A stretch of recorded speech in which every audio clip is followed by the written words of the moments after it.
Si vous dites à cette montagne, ôte-toi de là et ne doutez pas, mais croyez que ce que vous avez dit va arriver, vous pouvez avoir ce que vous avez dit. Or, le tout est contrôlé par le motif et l'objectif, voyez, sinon ça n'arrivera pas. Voyez, vous ne pouvez tout simplement pas sortir d'ici. C'est là que beaucoup d'entre nous commettent bien des erreurs, c'est d'aller dire, bon, je vais vous montrer que j'ai la foi pour faire cela. Maintenant, vous avez tort pour commencer. Dieu ne vous confie pas des dons simplement pour s'amuser avec.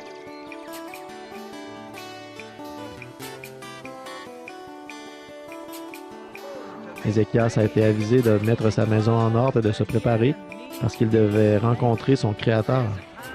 Or, Ézéchias était un roi et un grand homme. Avez-vous remarqué sa prière ici?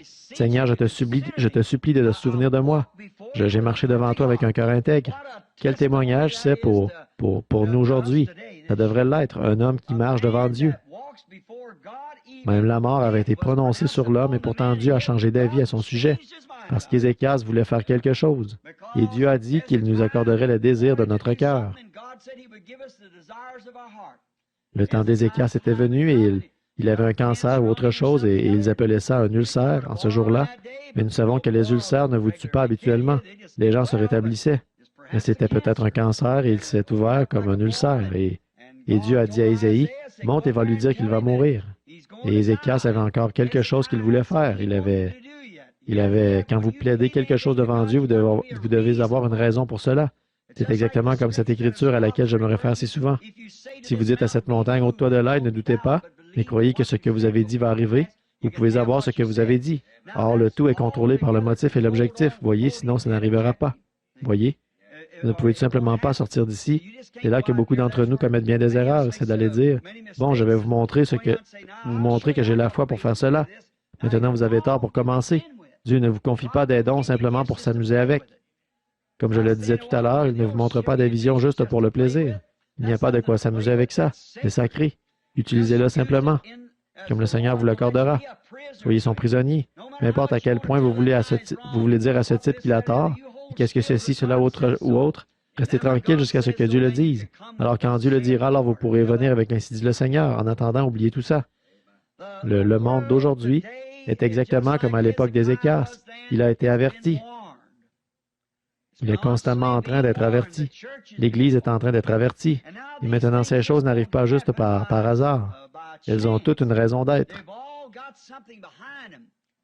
Or, Ézéchias étant malade, avec cet ulcère, ce n'était pas par hasard. Dieu a envoyé Isaïe là-bas pour lui dire de mettre sa maison en ordre maintenant, parce qu'il allait mourir.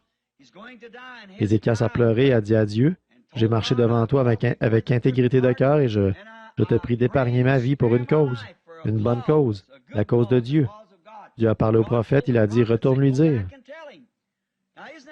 N'est-ce pas étrange? Ézéchias était l'homme le plus important du pays. Voyez, Ézéchias était un roi et un homme pieux.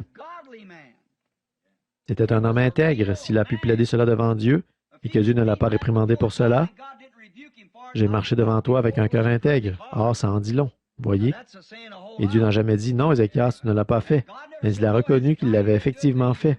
Et il a dit, je vais épargner ta vie encore un peu. Voyez?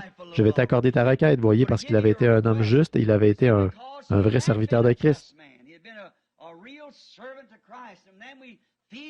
Et alors, nous sentons que nous avons le droit de demander quelque chose si notre objectif est juste, ainsi que notre motif à ce sujet. Le prophète du Seigneur. Maintenant, quand il parle de sa vision, que ce soit la colère ou la guérison, elle peut tarder, mais elle doit s'accomplir s'il la prononce au nom du Seigneur. Voyez, ce pourrait être une bénédiction qu'il prononce sur vous. Il pourrait vous dire une certaine chose et vous pourriez ne pas l'avoir du tout. Vous dites, comment est-ce possible? Eh bien, c'est un...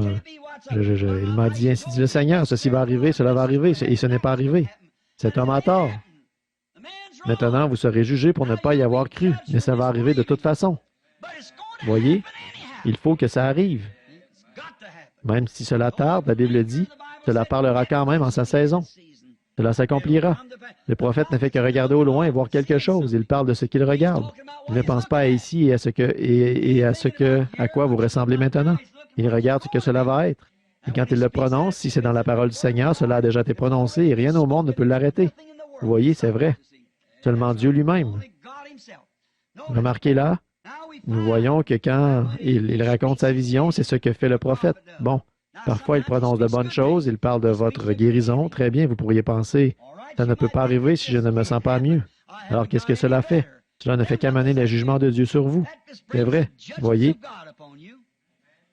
Jésus a promis de vous sauver si vous y croyez. Si vous n'y croyez pas, cela ne vous arrivera pas. Vous devez l'accepter, vous devez y croire. Voyez, vous devez savoir d'où cela vient. Cela vous donne la foi en Dieu ou votre prophète. Voyez, vous devez y croire. Et maintenant, nous voyons ici que ces prophètes qui ont parlé, ils ont parlé et ce qu'ils ont dit s'est accompli. Et si la colère de Dieu est déversée sur les gens, il n'y a qu'une seule chose.